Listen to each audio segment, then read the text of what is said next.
Okay, rolling, action. Okay, guys. You've heard me talk before about the Epicurean religion of humanity, which is the religiosity of our age.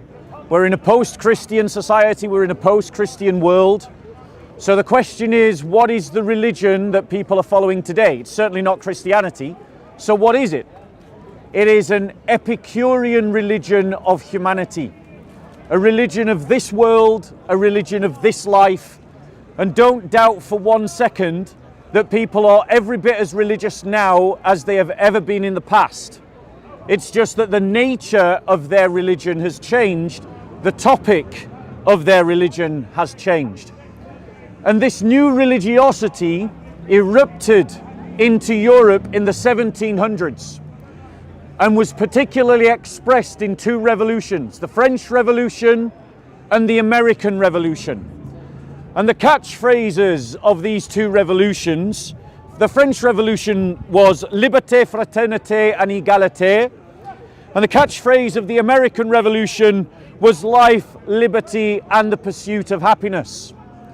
Do these concepts sound familiar to you? Do these values sound familiar to you? I'm going to give you a Christian criticism of this religion. I'm going to give you a Christian criticism of liberal modernity and the Epicurean religion of humanity. And we're going to start by looking at the modern progressive idea of freedom.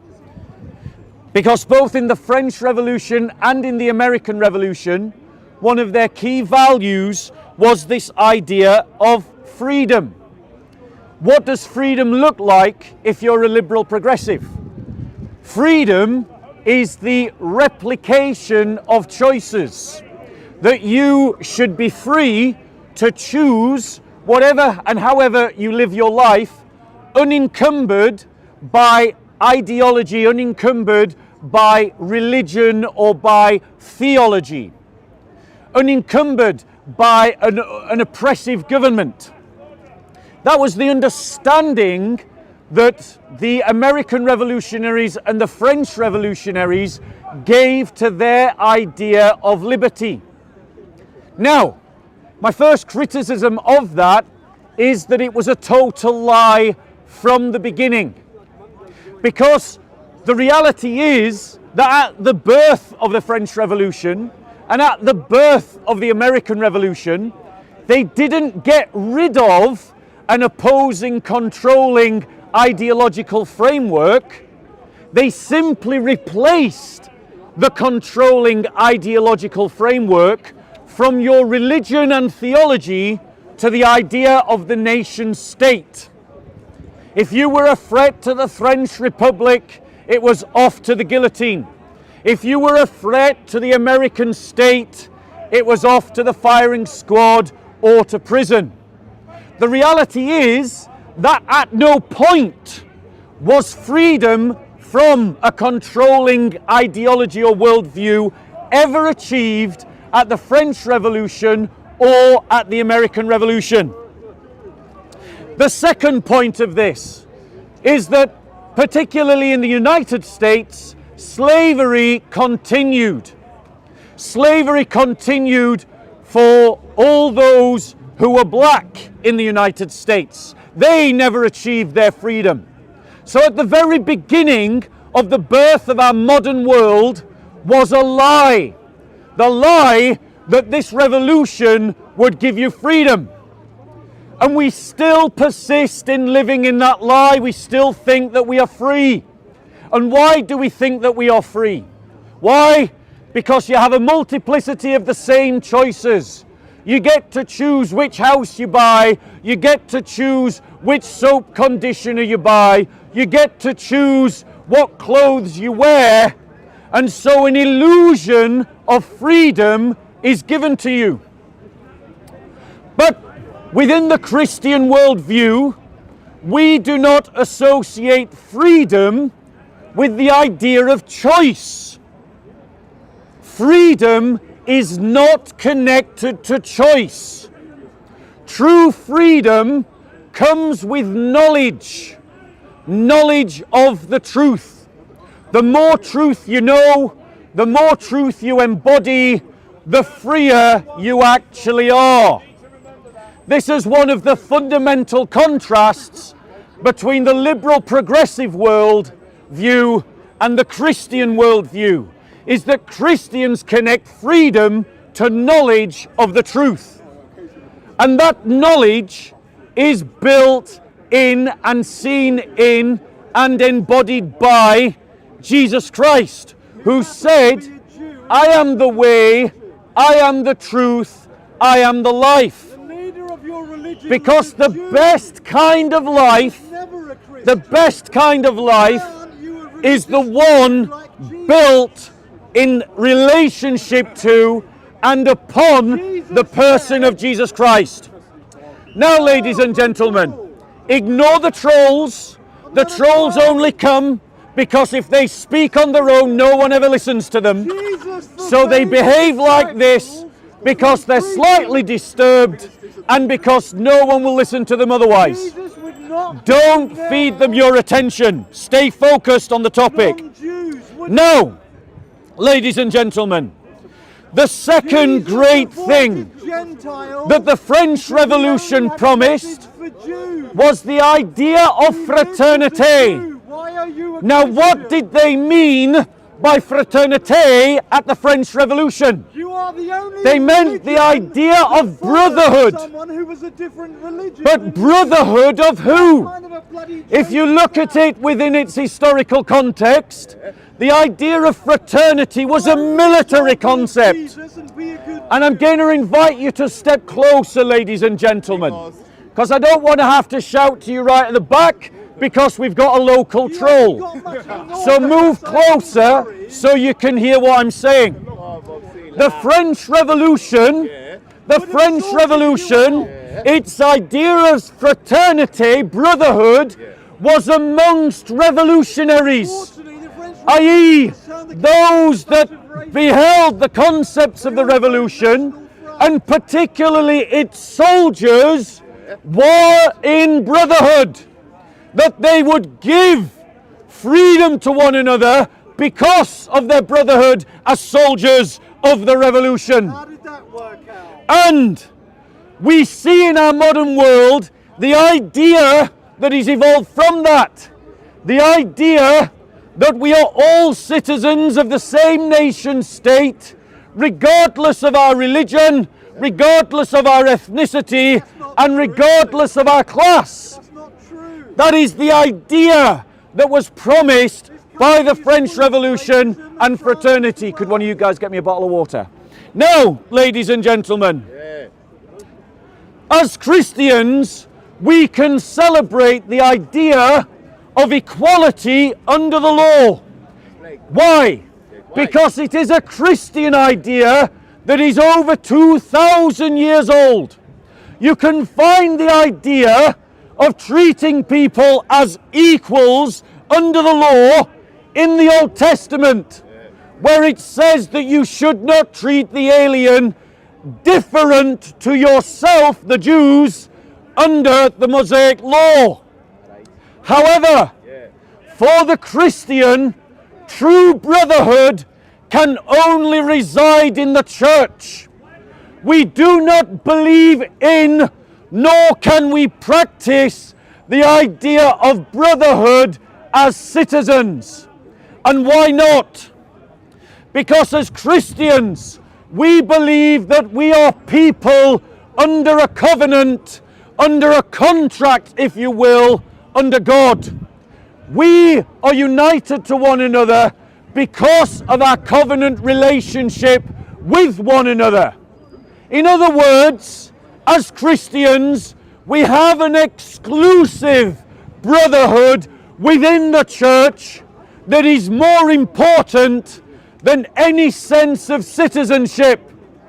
And that means, ladies and gentlemen, that when our brothers and sisters are being persecuted in a foreign land, like they are in Pakistan, like they are in Nigeria, like they are in Malaysia and Indonesia, Burma, Saudi Arabia, Iran, North Korea, China, India, Nepal. We Christians owe more allegiance Full of shit. to our brothers and sisters around the world than we do to the nation state. And if, Are you following Catholic or Protestant? that brotherhood, And would you be we facing upset all the of politics of our home nation state, then we must chuck the politics of the nation state under the bin. So carry on. Instead, what we must do is we must prioritize the church above all. Christ, I'm anti-bullshit. Brothers and sisters, don't feed the troll. You're only distracting people. If you talk to him, please ignore the troll. You silly girl. Guys, Why are you so the reason why you have these trolls behave like this is because no one ever listens to them when they talk, so they simply try to hijack another crowd. If you talk to him, you encourage him, let him heckle, it's Speaker's Corner, he has the right to. Stay focused on the topic. The second point that the American Revolution offers is the idea of life. How does life get framed in the American Constitution? How does Thomas Jefferson and his group of 5 frame the idea of life in the American Constitution? Life is linked to this world. The fulfillment of your own happiness in this world is what the American Constitution offers as part of the American dream. James Truslow in 1931 phrased it like this. He said, "Life should be better and richer and fuller for everyone, with opportunity for each according to ability or achievement." In other words, ladies and gentlemen, it is about your success in this life measured by wealth and personal happiness. That is the American dream. That is the liberal concept of happiness. We Christians reject that. We Christians mock that. We Christians scoff that. And why? Because if you build your happiness in this life, your life will be empty and meaningless. Your value is not dictated by how much money you have in the bank or how happy you feel. True life is something you experience when you build your life on the truth. Because it is the truth that sets you free so that you might have life and have it to the full. Why? Because when you understand true meaning in your life, when you understand what it is to live a life of purpose, a life of value, then even in your poverty, you can have peace. Even in your loneliness, you can have peace. Even in your suffering, you can have peace, the peace of God. And thus, your life can be fulfilled in Jesus Christ. Not in following the lies of the American Constitution. Not in following the lies of a liberal state. The pursuit of happiness was understood by Thomas Jefferson as the ability to own and buy property. And that's what we think life is about. The material world. We measure one another by how much we own or how wealthy we are. We measure ourselves in the same way. But, ladies and gentlemen, Christ offers a better way of happiness, a better way of peace, in knowing that the value of your life comes from the fact that you are made in the image of God and that you were created to live to the glory of God. And that is not decided by whether you are rich or poor, whether you are able-bodied or disabled, whether you are single or married or have children or do not have children. True life comes from knowing who you are. Brothers, please stop feeding the troll. You are not helping. Control yourself. Ignore the troll. Don't ignore me. I want friends. Finally, ladies and gentlemen, my final point before I take questions. Sit down. The final point before I take questions is the third point of the French Revolution. The idea of égalité, or the idea of equality. It sounds wonderful in principle. However, and as a legal concept, it is worthwhile. But the reality is that not all belief systems, not all cultures, not all ideas are equal. Female genital mutilation as a culture is not the equal of cultures that do not practice female genital mutilation. Ideologies of apartheid, like that practiced in America up to the 1960s, or that practiced in South Africa, or that practiced by Islam even today, are not equal to ideologies that give equality under the law. And thus, those ideas do not deserve protection under the law. It is right and proper to discriminate against bad ideas. We Christians are not wishy-washy liberals, and we do not believe in giving space to evil ideas to the detriment of man. And that includes the religious cult of the self that we have seen erupt in our culture through the transgender ideology, which or its abortion sacrifices in abortion mills that have killed thousands of babies, in which today you can be arrested and prosecuted for thinking. Literally, it has happened this year that people have been arrested for thinking that abortion is wrong. Ladies and gentlemen, I call you to something better than liberalism. I call you to free yourselves from liberalism and enter into a covenant with the people of God, His holy church. Reject liberalism in Europe, reject liberalism in the United Kingdom, and follow Christ as His true disciples. Any questions, ladies and gentlemen? Hey, uncle! Hallelujah! Uncle with a brown jacket. Any questions? Now's your chance. Now's your chance, uncle! Uncle, Yes, I want to ask a question.